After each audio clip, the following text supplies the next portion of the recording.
Rajeswari Priya madam, to start with உங்ககிட்ட இருந்து போலான்னு நினைக்கிறேன். என்ன கனெக்ட், என்ன ஆஸ்பெக்ட், எந்த கட்சி உள்ள வரப்போகுது? அதாவது அதிமுக வந்து இந்த 2026 தேர்தல்ல முன்கூட்டியே எல்லா வேலைகளையுமே தொடங்கிட்டாங்கல்ல. அதன் அடிப்படையில வேகமா செயல்பட்டு இருக்காங்க. இப்ப வந்து கூட்டணி அப்படிங்கிற ஒரு விஷயத்துல சரியான நேரத்துல சரியான முறையில எல்லாமே நடந்துட்டு இருக்கிறத நீங்க பாத்துட்டு இருக்கீங்க. திரு அன்புமணி அவர்கள் பாமக அப்படிங்கிறது வந்து இணைஞ்சிச்சு. அதன் பிறகு இப்ப வந்து நீங்க சொல்வது போல 2 விதமா புதிய கட்சி அப்படிங்கும் போது புதிதாக தொடங்கப்பட்ட கட்சியா அல்லது இன்னொரு அடிஷனலா ஒரு பார்ட்டியா அப்படிங்கிற இடம். இதுல நீங்க 2 இடத்தையுமே ஓப்பனாக வைக்கலாம். எது வச்சாலுமே இப்ப தேமுதிகவாக இருந்தாலும் நிச்சயமாக அதிமுக கூட்டணிக்கு வருவதற்கான வாய்ப்பு தான் அதிகமாக இருக்கிறது எல்லாருக்குமே தெரியுது.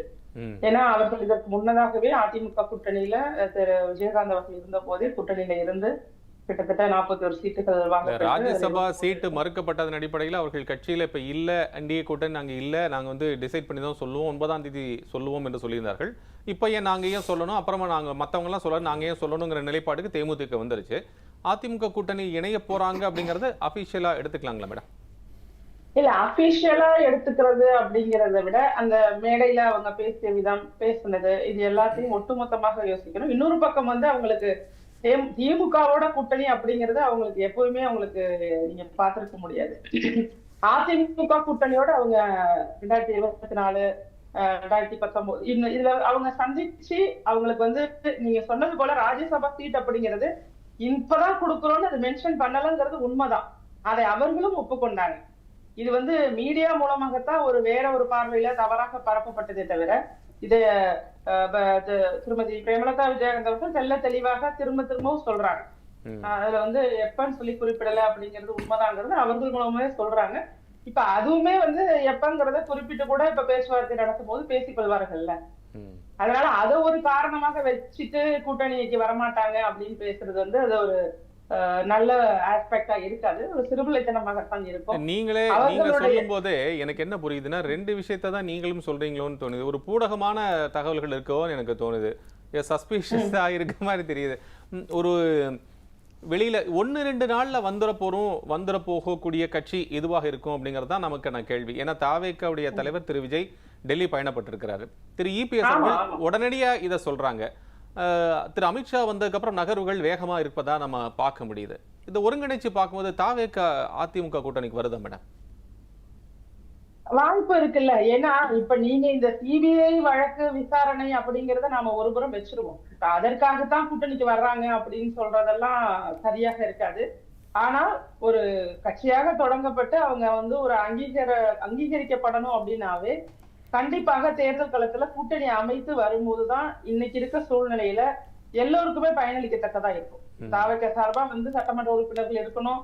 அப்பதான் அவர்கள் ஒரு கட்சியாக நல்லா ஒரு முன்னேற்ற பாதைக்கு போக முடியும். கூட்டணி இல்லாம இருக்கும்போது ஓட் பேங்க் வேணா அவங்க ஏதாவது ஷேர் பண்ணிட்டு இருக்கலாமே தவிர அதனால எந்த பிரயோஜனமும் யாருக்குமே கிடையாது.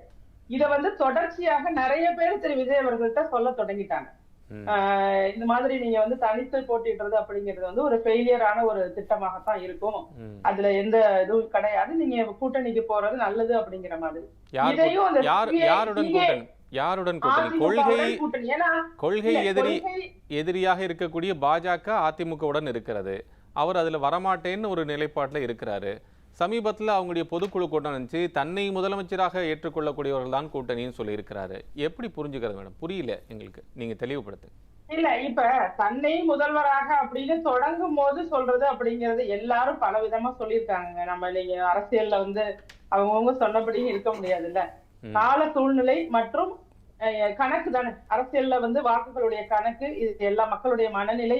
இன்னைக்கு மக்களுடைய மனநிலை வந்து இதற்கு முன்னதாக, அதாவது திமுகவிற்கு முன்னதாக ஆட்சி புரிந்த 4.5 வருஷம் ஆட்சி புரிந்த திரு எடப்பாடி கே பழனிசாமி அவர்கள் முதல்வராக வந்தா நல்லா இருக்கும் அப்படிங்கிற ஒரு எண்ணம் வந்து பரவலாக மக்கள் மத்தியில இருக்கு. குறிப்பாக பாமர மக்கள் எல்லாத்தையுமே அது ஒரு பேசு பொருளாவே இருக்கு. நாம முன்னாடி ஆட்சி நல்லா இருந்தது, இப்பதான் இவ்வளவு கொலை கற்பழிப்பு போதைப் பொருள் இதெல்லாம் உருவாக்கி இருக்கு, திரு எடப்பாடி கே பழனிசாமி அவர்கள் வந்து நல்ல முறையில ஆட்சி செஞ்சாங்க அப்படின்னு சொல்லி இதெல்லாமே வந்து ஒரு பேசு பொருளா இருக்கும்போது இந்த கல யதார்த்தத்தை திரு விஜய் அவர்கள் புரிந்து கொள்ள வேண்டும். அது தவறு இல்லை. தான் முதல்வராக வர வேண்டும் அப்படிங்கறத வந்து அவர் வலியுறுத்தி இருக்காரு அப்படின்னா கண்டிப்பாக ஒரு நாள் அதற்கான முயற்சியில அவங்க இறங்கலாங்கிறதெல்லாம் இருக்கலாம்ல. ஆனா இன்றைய காலகட்டத்துல 2026 தேர்தல் அப்படிங்கிறது கொள்கை வேறு, கூட்டணி வேறு. இதுதான் வந்து எப்பவுமே தொடர்ச்சியாக திரு எடப்பாடி கே பழனிசாமி அவர்கள் அடிக்கடி சொல்லுவாங்க. கொள்கை வேறு, கூட்டணி வேறுங்கிறது. கூட்டணிங்கிறது ஒரு கணக்கு தான். அந்த கணக்குக்குள்ள கொண்டுட்டு வந்து நீங்க இவங்க எனக்கு கொள்கை எதிரி, எனக்கு அந்த எதிரி, இந்த எதிரி எல்லாம் சேர்த்தா அவங்களுக்கு அரசியல்ல ஒரு மெச்சூரிட்டி இல்ல, அரசியல்ல இன்னும் அவங்க நிறைய தூரம் பயணிக்க வேண்டியது இருக்குன்னு தான் அதுக்கு பொருள்படும். என்னை பொறுத்த வரைக்கும் இப்ப எடுத்துக்காட்டுக்கு ஒரு நிமிஷம், நான் எடுத்துக்காட்டுக்கு இப்ப அரசியலுக்குள்ள வந்து 10வது ஆண்டுக்கு வந்திருக்கேன். என்னுடைய முதல் ஆண்டுல என்னுடைய மைண்ட்ல என்ன இருந்துச்சு, அரசியல் குறித்த நம்பிக்கையோ அல்லது யதார்த்தமா நம்ம என்ன புரிஞ்சுக்கிட்டோம் அப்படின்லாம் பாத்தீங்கன்னா அது முற்றிலுமாக வேற. ஆனா தொடர அரசியல்ல தொடரும் போது அரசியலை பற்றி நான் புரிந்து கொள்றதுங்கிறது அப்படியே வேற. அது 360 டிகிரி வேறங்கிறத நான் பயணிக்கும் போது தெரிஞ்சுக்கிறேன். ஒருவேளை திரு விஜய் அவர்கள் வந்து இன்னைக்கு ஓவரா அவர் வந்து எதிர்பார்ப்பு வச்சிருக்கலாம். நம்ம வந்து நமக்கு ரசிகர்கள் கூட்டம் இருக்காங்க அப்படிங்க, எங்க போனாலும் கூட்டம் வருது, அதெல்லாம் வச்சுக்கிட்டு நாம தேர்தல் பெரிய லெவல்ல வந்துடும் அப்படின்லாம் நினைக்கிறாங்கன்னா அது உண்மையாகவே அவர்களுடைய அறியாமையா தான் நான் பாக்குறேன். இல்ல, நான் திருமிகு ராஜேஸ்வரி பிரியா 10 வருடங்கள் கழித்திருக்கிறார். அந்த 10 வருட கால பொறுமையும் அந்த நிதானமும் திரு விஜய் அவர்களுக்கான இப்போதைக்கான சூழலில் இருக்கிறதா? 2026 தேர்தலில் தன்னை முதலமைச்சராக முன்னிறுத்தக்கூடிய திரு விஜய் அவர்களுக்கு at the cost of 10 years அப்படிங்கறத வந்து எடுத்துக்க முடியுமாங்கிறது ஒரு மிகப்பெரிய கேள்வி இல்லையா மேடம்? கண்டிப்பான கேள்விதான். ஆனாலும் இப்ப அனுபவசாலிகள் அவருக்கு நிறைய பேர் வந்து சொல்லிட்டுதான் இருக்காங்க. இப்ப என்னெல்லாம் எடுத்துக்கிட்டீங்கன்னா, நான் அவர் அரசியல் கட்சியா தொடங்கினதுக்கு அப்புறம் நான் கூறியது அனைத்துமே அவர்களுக்கான அறிவுரை தான் சொல்லியிருக்கேனே தவிர நான் எதிர்ப்பே தெரிவிக்கல. ஏன் இப்படி நடந்துக்கிறீங்க, ஏன் இப்படி நடந்துக்கல அப்படிங்கறத வந்து நாம வந்து ஒரு இளைஞர்கள் கூட்டம் அங்க வருது அப்படின்னா அந்த கூட்டத்தை அரசியல் படுத்தணும், அரசியலுக்குள்ள கொண்டுட்டு வரணும் அப்படின்னா அதற்கான திட்டங்களும் செயல்பாடுகளும் அதை நோக்கிய பயணமும் இருக்கணும்ல. அதை விட்டுட்டு நீ வந்து ரசிகனாவே விசில் அடிச்சுட்டே இரு, என்ன பார்க்கவா போதும், நான் எங்க போனாலும் நீ கூட்டமா இருந்தா போதும், அப்படி எடுத்துட்டு போக கூடாதுங்கிறத நான் தொடர்ச்சியா விஜய் அவர்களுக்கு நான் வலியுறுத்திட்டு இருக்கிற விஷயம். இப்ப தேர்தல் சமயத்துல நான் வலியுறுத்துறதுமே இதுதான். சிபிஐ விசாரணைங்கிறது விஜய் அவர்கள் தானா கேட்டு வாங்கிக்கிட்ட விஷயம்.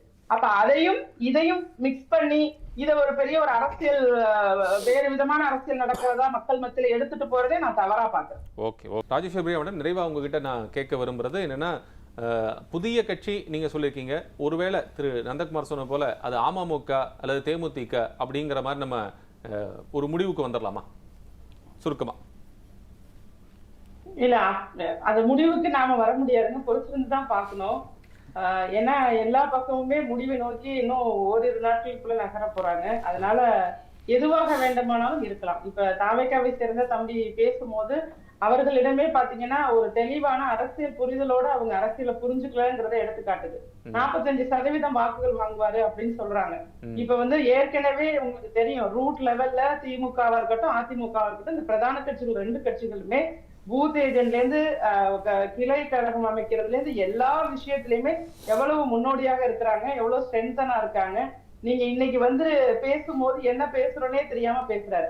அதாவது சட்டமன்ற தேர்தல் வேற, நாடாளுமன்ற தேர்தல் வேற. நீங்க ஓட் பெர்சன்டேஜ் கால்குலேட் பண்ணும்போது கூட அதை இதையும் ஒப்பிட்டு பண்ண முடியாது. இன்னொன்னு, கடைசியா நாடாளுமன்ற தேர்தலில் அதிமுக தனித்து நின்னாங்க. அதாவது சென்ட்ரல் பார்ட்டியோட எல்லாம் அலைன்ஸ் இல்லாம தனித்து நிக்கும் போதே அவங்க வந்து நல்ல வாக்குகள் வாங்கியிருக்காங்க, இம்ப்ரூவ் ஆயிருக்காங்க. ஆனா திமுக பின்னோக்கி தான் போயிருக்கு. இப்ப தாவேகா அப்படிங்கிற ஒரு கட்சி தனது தலைமைன்னு சொல்ற இடத்தை கொஞ்சம் உற்று நோக்கணும். உங்கள் தலைமையில அப்படிங்கும் போது நீங்க அரசியல் அனுபவமே இல்லாம தமிழ்நாட்டுக்கு வந்து நான் தலைமை ஏற்கணும் அப்படின்னு நினைக்கிறதே மிகப்பெரிய ஆபத்தாக பெரும்பான்மையான மக்கள் பார்க்க தொடங்கிட்டாங்க. நீங்க உங்களை சுத்தி இருக்கக்கூடிய இளைஞர்களையும் உங்களை சுற்றி உள்ள பேசிக்கிட்டு நாங்க வெற்றி பெறுவோம்னு சொல்றவங்களை மட்டுமே பாக்குறீங்க. அங்க கண்ணு கொஞ்சம் நம்ம அகண்ட வெளியில பாத்தீங்கன்னா நம்ம தமிழ்நாட்டு அரசியல்ல மக்கள் எவ்வளவு தெளிவானவர்கள் அப்படிங்கறத நீங்க பார்க்க வேண்டும்ங்கிறத என்னோட வேண்டுகோளா வைக்கிறாங்க சார். இந்த நரேட்டிவ் தான் நான் சொல்றேன். அனுபவம் இல்லைன்னு சொல்றாங்க. இதே 2021 டிஎம்கே ஆட்சிக்கு வந்த அப்புறம் 4 வருஷ காலமா எங்க போனாங்க அதிமுக? எதுக்குமே குரல் கொடுக்கல. கள்ளக்குறிச்சி நிகழ்வுக்கு எதுவும் குரல் கொடுக்கல. எதுக்குமே நீங்க குரல் கொடுக்கல. நீங்க இத்தனை வருஷம் ஆண்டு கால அரசியல் ஆண்டு இருக்கீங்க. 4 வருஷமா எதுக்குமே குரல் கொடுக்கலையே. 4 வருஷமா குரல் கொடுக்கல, எங்களுக்கு அனுபவம் இல்லை. இந்த நெரேட்டிவ் தான் செட் பண்றீங்க. இப்போ உடனே பேசும்போதே சொல்லிட்டீங்க எங்களுக்கு அனுபவம் இல்ல தெரியலன்ற. நான் என்னோட பர்சனல் ஒபினியன் தான் சொன்னேன். நான் வந்து தனியா ஒரு சர்வே எடுத்துட்டு வந்து சொல்ல என்னோட பர்சனல் ஒபினியன் சொல்றேன். நிறைவு செய்வோம் ராஜேஸ்வரி மேடம், நிறைவு செய்வோம். இல்ல சட்டமன்ற உறுப்பினர் சட்டமன்றத்துல கள்ளச்சாராய விற்பனை நடந்துட்டு எதிர்த்து நீங்க தடுத்தே ஆகணும்னு இந்த 4 வருஷத்துல எவ்வளவு பிரச்சனை இருந்ததுங்க? வாக்குறுதிகளை நிறைவேற்றலன்னு ஏன் பேசல?